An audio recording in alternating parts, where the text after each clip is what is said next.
It's Miss Ocampo.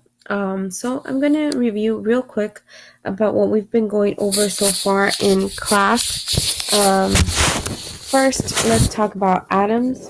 Okay, so as you know, atoms are made up of 3 subatomic particles: protons, neutrons, and electrons, right? But for this lesson, I'm only going to be talking about electrons and protons. Now, in their natural state, atoms have no overall charge. Okay, so for this video, I've decided to choose a special atom, carbon. So if we look at the periodic table, we notice that carbon is in group 14. This is the IUPAC convention. So, and I'm going to write that down here, IUPAC, IUPAC. This is the IUPAC convention, and in this convention, we have a atomic number of 6, and it is in group 14. So let's go back to our drawing. So let's remember that. So it has an atomic number of 6, and it lies in group 14, or group 4A in the US or European convention. Now when we're talking about no overall charge, what does that mean? So as you know, this is the atomic number, and the atomic number basically means that this is the number of protons that the element has, right? And in a stable or in the natural state, the number of protons equals the number of electrons.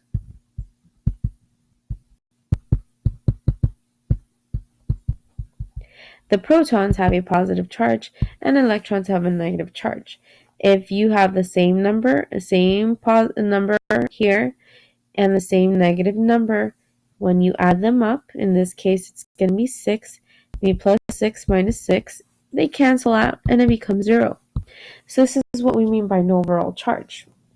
That's just a mathematical explanation about that.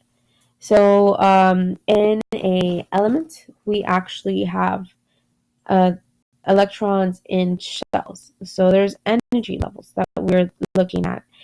If you don't know how to find that out, you can look at the periodic table, and the periodic table has 7 periods. So 1, 2, 3, 4, 5, 6, 7, and each of these periods is basically an energy level.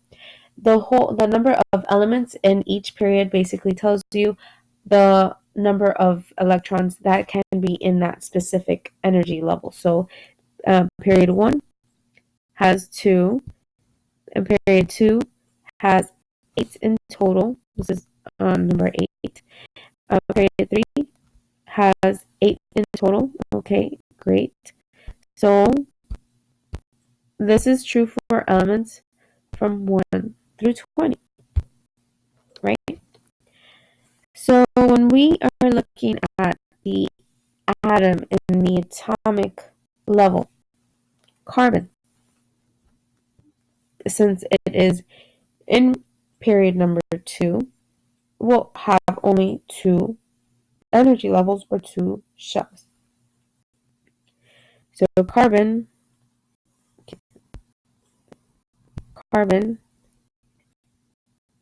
let's pretend this is the inside part of it. So carbon will have 2 energy levels or 2 subshells, or 2 shells, I'm sorry. So the first one, this is known as the 288 rule. The first energy level can only hold up to 2 electrons. The second energy level can only hold up to 8 electrons, and the third energy level can only hold up to 8 electrons. This is the 288 rule. Very useful for you to remember this. So we have a total number of 6 though. So let's start here. First energy level, we can only have 2, so I'm going to draw 2.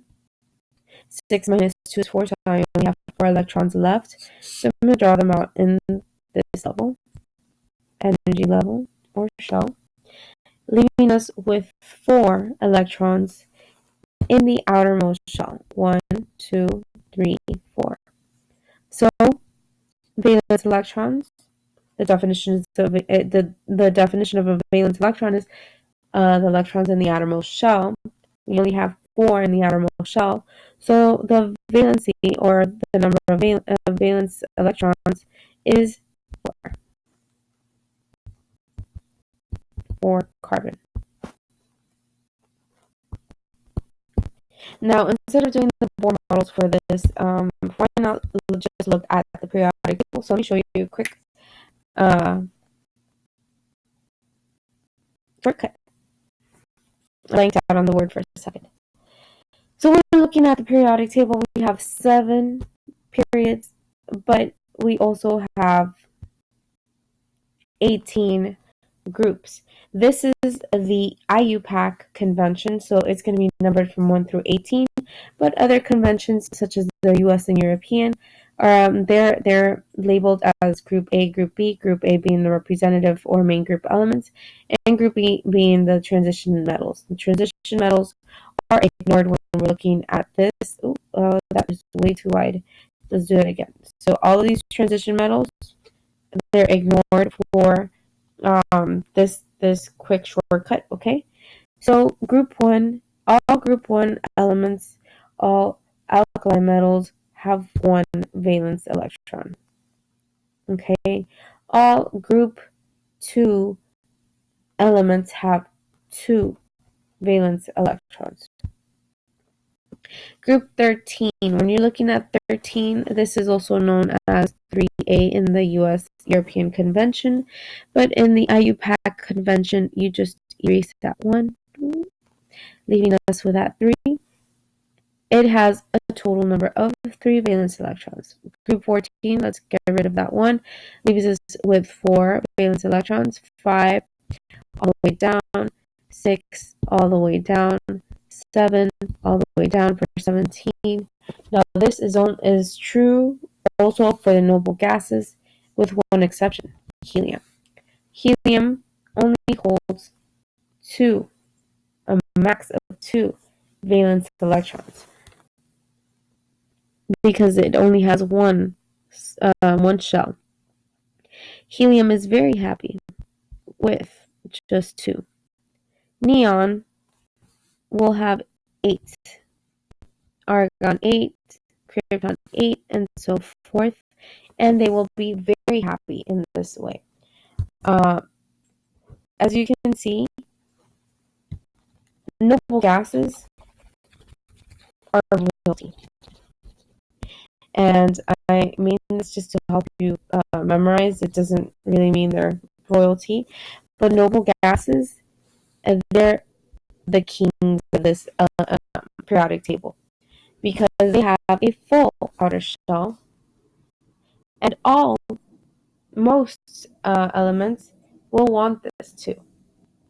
And one way they find two ways in which they form the complete full outer shell, which is 8.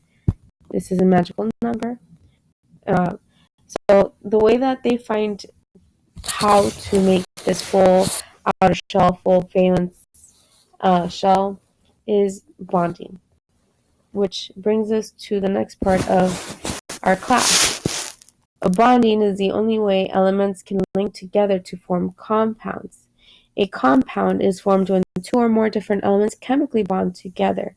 Kind of like oxygen with hydrogen, they bond together to form water, and this is how oxygen and hydrogen both bind in order to get that happy shell, that happiness, the nobility of a noble gas. Some elements never form a compound though, and that is because they have full outer shells.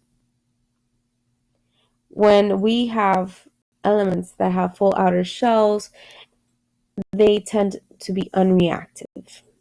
Now, what does reactivity mean?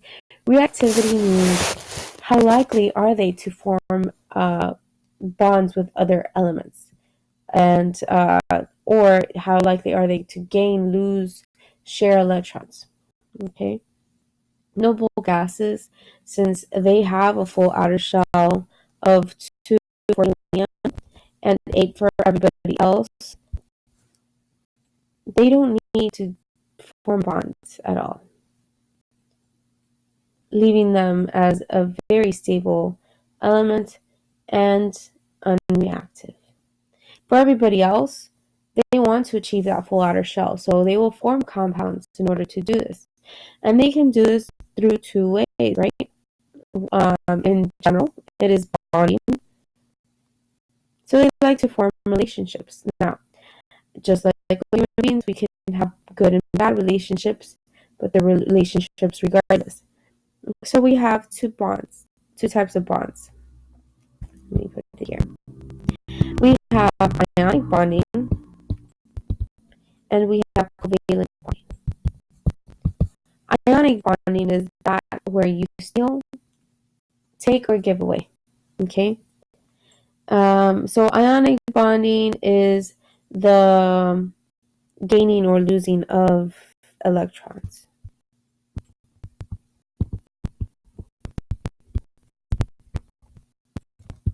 Covalent bonding is the sharing of electrons.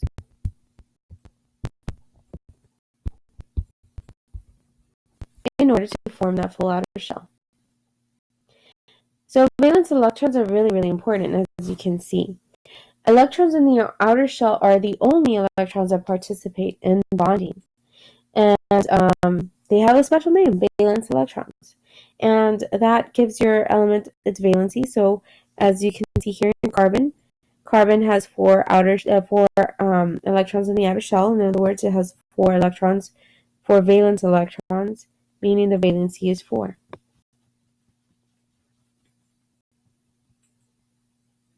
So these 4 electrons in the outer shell of carbon are the only electrons that can participate in bonding with other elements.